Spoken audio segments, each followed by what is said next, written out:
Today we're going to take a quick look at this audio mixer brought to you by Fifine. This is the SC8, and they did send this over for me to check out and to make this video. And I'm actually running all the audio through this device right now, so let's take a look at it real quick. This thing is pretty amazing. So first of all, it's very small. It doesn't take up very much space at all, so that is nice. It doesn't take up too much desk space. And then here on the front, I'll show you that in just a second, but this, as you can see, the signal's coming through, and also have my headphones. So here's my mic signal side, my headphone signal side, and then I'll show you all these buttons in just a second. But here on the back, real quick, this is where kind of all the magic happens. So one, you do have your light button there, so you can press that, and it has a lot of different light settings that you can toggle through and kind of figure out which one that you want for your setup. Then you have a switch here that says PC, which is what I'm on, or PS4, so you can actually switch that over to PS4. And then you have your OTG/PC USB-C to C cable that you plug in here.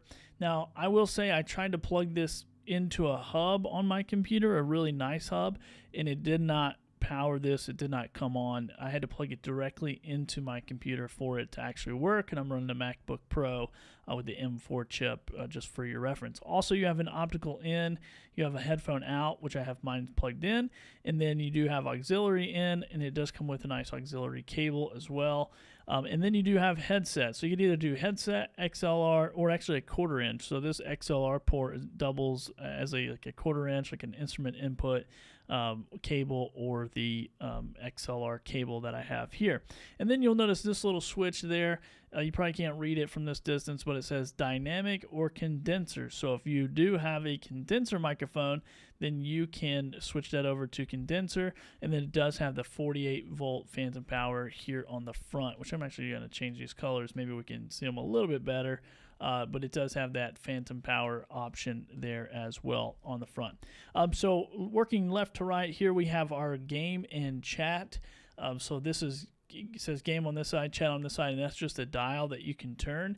Now the cool thing is this shows up as two different audio sources in your computer software. So it walks you through it in the user guide, but I noticed it when I was switching over for the audio signal that I can set up the software from my computer or my game or whatever to be game, and then I'll have my chat as my mic, and I can mix this between the two. So that was pretty cool. Also, here you have the output, and it's plus and minus, and this is to your headphones. I don't think this is to the actual like USB device. It's just seemingly to my headphones, because when I change it, it doesn't go down. It just goes down in my headphones. I didn't notice a big difference on my computer. The signal looks like it's the same.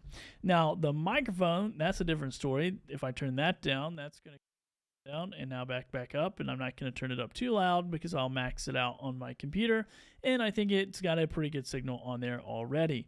And then you do have your auxiliary, your plus or minus. So if you had an external audio source like a CD player or something like that, I don't know, you could adjust that as well.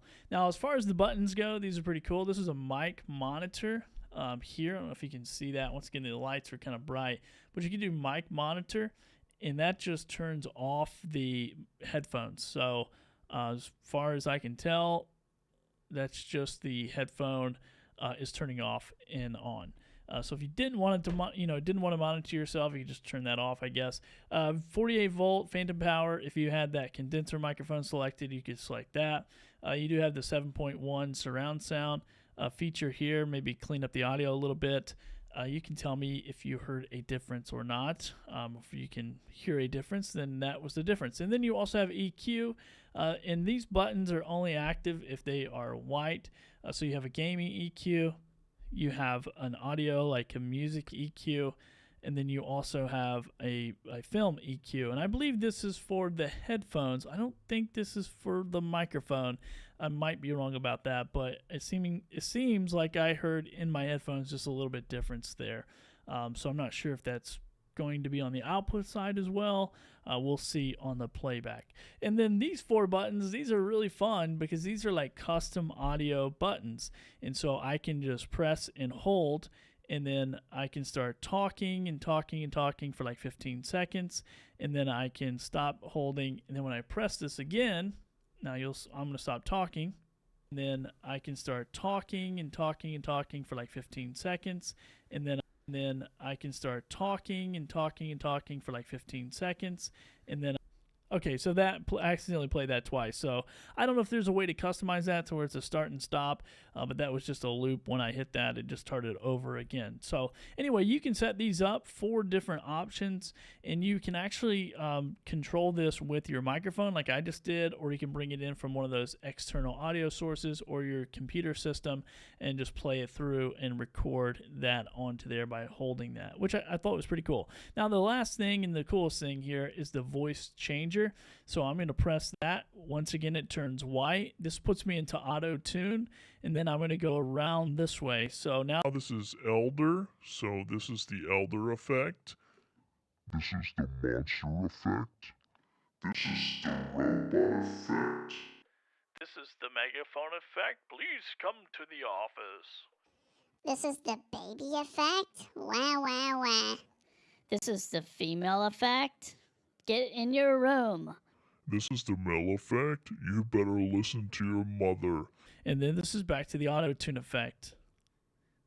And then you just press and hold it until the light turns back to solid. And then this is what it sounds like. So I'm going to turn off the 7.1 again just to see if that makes any difference on the microphone side. So if you're looking for a nice little mixing console, I just put this right in, plug and play. I'm going to be quiet for just a second to see. I mean, the Shure SM7B, first of all, that the microphone I'm using is a really good microphone, and it takes a lot of power to power this microphone. So first of all, I'm impressed that it will power it. A lot of boards won't. A lot of mixing consoles won't do that. It looks like I'm getting a really good signal out of this. So that's pretty impressive, and I can even turn it even more. Now, one thing that I didn't notice, and maybe the 7.1 does it, maybe that is like a noise isolation. So I'm going to be quiet. I have a little fan going on my capture card. I'm going to be quiet just to see if we can hear it through this microphone.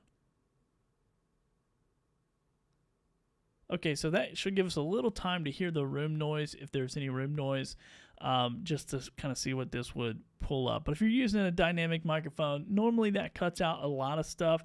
But if you're on a condenser microphone, that you might need a little bit more help. So anyway, that's my thoughts. Hopefully this is enough talking and testing to give you an idea of what comes in the box, what it looks like, how it works.